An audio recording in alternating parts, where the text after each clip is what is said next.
تو به پسری که میگه دورامو زدم دنبال آرامشم اعتماد میکنی؟ یا مادری که میگه توی غذا روغن حیوانی و پیاز نریختم چی؟ یا فروشنده‌ای که میگه همین محصول رو من برای خواهرم برداشتم؟ معلومه که نه. چرا؟ چون هیچ کدوم توی عمل صادقانه رفتار نمیکنن، فقط حرف میزنن. حالا اینا چه ربطی داره به دنیای این اینستاگرام؟ ببین، دنیای این اینستاگرام جدا از دنیای واقعی نیست. به جای اینکه بخوای بگی محصول من خوبه، بیا مزایاش رو نشون بده، به تصویر بکشش. به این تکنیک میگن پرسویشن، که همون هنر متقاعد سازی میشه که یک محصول رو میارن جلوی دوربین و مزایا و شرایط بحرانش رو نشون میدن که باعث میشه مخاطب به اعتماد کنه، درک کنه که این محصول تو میتونه به دردش بخوره. دیگه از حالتهای عادی و فیک جدا میشه و باعث میشه مخاطب بهت اعتماد کنه و راحت‌تر باشه ارتباط بگیری. منم چند تا ایده برات گذاشتم داخل کانال تلگرام، لینکش هم داخل بیو. حتما برو یه نگاه بنداز، چند تا ایده‌ای که میتونی واقعا ازش الهام بگیری. خب یکم جدی‌تر به این موضوع نگاه کنی.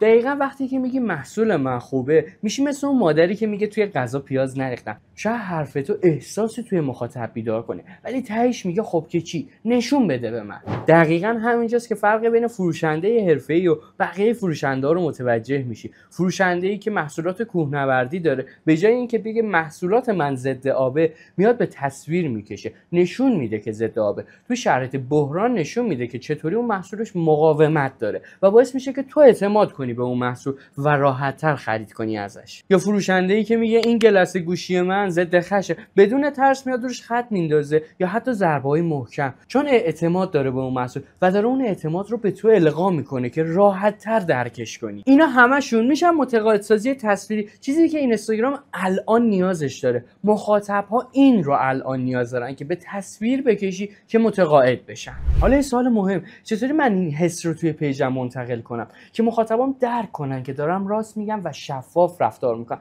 نه مثل بقیه که فیک و الکی ان؟ خیلی ساده است. تو فقط باید از پشت صحنه محصولاتت ویدیو بذاری یا پشت صحنه خدماتت. چند تا مثال میزنم که راحت‌تر این موضوع رو درکش کنی. مثلا بیا بگو محصول من کجا ضعیفه یا خدمات من کجاش ضعیف‌تر عمل کردم. آره دقیقاً باید ضعف‌هات رو به صورت پشت صحنه بیای نشون بدی به مخاطب. به تجربه یه مخاطبی که اومده از خدماتت یا محصولاتت استفاده کرده ولی ناراضیه و تو اومدی چطوری این رو رفع کردی و رضایتش رو جلب کردی، این باعث میشه که مخاطب اعتماد کنه بهت. این مقدمه فروشه. حالا بیا یکم عمقی‌تر به این موضوع نگاه کنیم. تو فقط میخوای یه پیج خوب داشته باشی یا یک برند بسازی برای خودت؟ برند شدن یعنی زمانی که یک نفر دنبال یک مشکله یا یک محصول رو میخواد خرید کنه، اولین اسمی که میاد توی ذهنش اسم برند تو باشه. اینجاست که محتوای تو دیگه فقط سرگرم کننده و آموزشی نیست، متقاعد کننده میشه. و حالاست که میرسیم به بخش استراتژی. تو برای پیجت نیاز داری به 3 مدل استراتژی محتوایی که متقاعد کننده باشه. مدل اول، تست واقعی. بیا نشون بده که این محصول تو چی کار میکنه دقیقاً.